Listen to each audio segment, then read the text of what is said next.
తెలంగాణలో పార్లమెంట్ ఎన్నికల సంఖరమం పూరించేందుకు సిద్ధమైంది కాంగ్రెస్ పార్టీ. ఎన్నికల షెడ్యూల్ రాకముందే ప్రచార పర్వం ప్రారంభించే కసరత్తు ప్రారంభించింది. ఫిబ్రవరి 2న ఇంద్రవెల్లి సభ ద్వారా ఎన్నికల రణభేరీ మోగించనున్నారు సీఎం రేవంత్ రెడ్డి.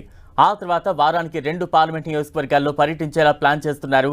ఇదే సమయంలో కొత్త పథకాన్ని అమలు చేయడం ద్వారా ప్రజల్ని తమ వైపు తిప్పుకునే వ్యూహం రచిస్తోంది హస్తం party.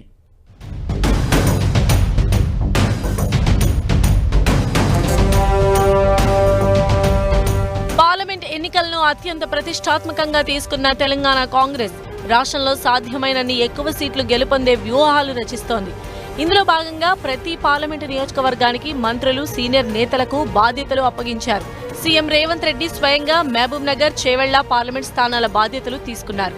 Deputy CM Bhatti విక్రమార్కను Hyderabad, Secunderabad, మంత్రి పొంగులేటి శ్రీనివాసరెడ్డిని ఖమ్మం, మహబూబాబాద్ కు ఇన్ఛార్జీలుగా నియమించారు. ఈ క్రమంలోనే రాష్ట్రంలోని అన్ని నియోజకవర్గాల బూత్ స్థాయి కన్వీనర్లతో ప్రత్యేకంగా సమావేశం నిర్వహించారు. ఏఐసీసీ చీఫ్ మల్లికార్జున ఖర్గే వీరికి దిశానిర్దేశం చేశారు.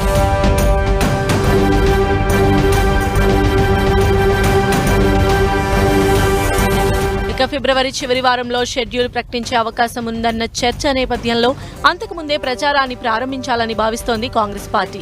ఈ క్రమంలోనే ఫిబ్రవరి 2న పార్లమెంటు ఎన్నికల శంఖారావాన్ని పూరించనున్నారు సీఎం రేవంత్ రెడ్డి. ఆదిలాబాద్ జిల్లా ఇంద్రవెల్లి సభ ద్వారా ఎన్నికల ప్రచారం ప్రారంభించనున్నట్లు ఎల్బీ స్టేడియం సభలోనే స్పష్టం చేశారు రేవంత్ రెడ్డి. ఇంద్రవెల్లి సభ తర్వాత వారానికి 2-3 నియోజకవర్గాల్లో సీఎం పర్యటన ఉండేలా ప్లాన్ చేస్తున్నారు.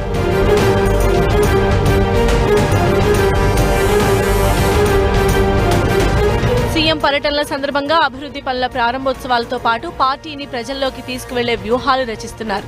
ఇక ఫిబ్రవరి మొదట్లో మరో 2 హామీలు అమలు చేస్తామని ఇప్పటికే సీఎం రేవంత్ రెడ్డి ప్రకటించారు. ఈ క్రమంలోనే ఇంద్రవెల్లి సభలో ఒక పథకంపై ప్రకటన చేసే అవకాశం ఉంది.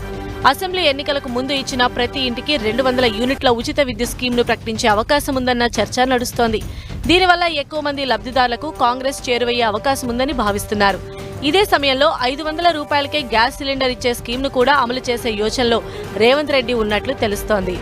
మొత్తంగా రాష్ట్రంలో ఉన్న 17 లోక్సభ స్థానాల్లో 14 చోట్ల గెలుపొందేలా వ్యూహరచన చేస్తోంది కాంగ్రెస్ పార్టీ. మెజార్టీ సీట్లు గెలుపొందడం ద్వారా రాష్ట్రంలో ప్రభుత్వాన్ని సుస్థిరం చేసుకోవాలని భావిస్తోంది. మరి పార్లమెంట్ ఎన్నికల్లో హస్తం పార్టీ పెట్టుకున్న టార్గెట్ ఏ మేరకు రీచ్ అవుతుందో వేచి చూడాల్సిందే.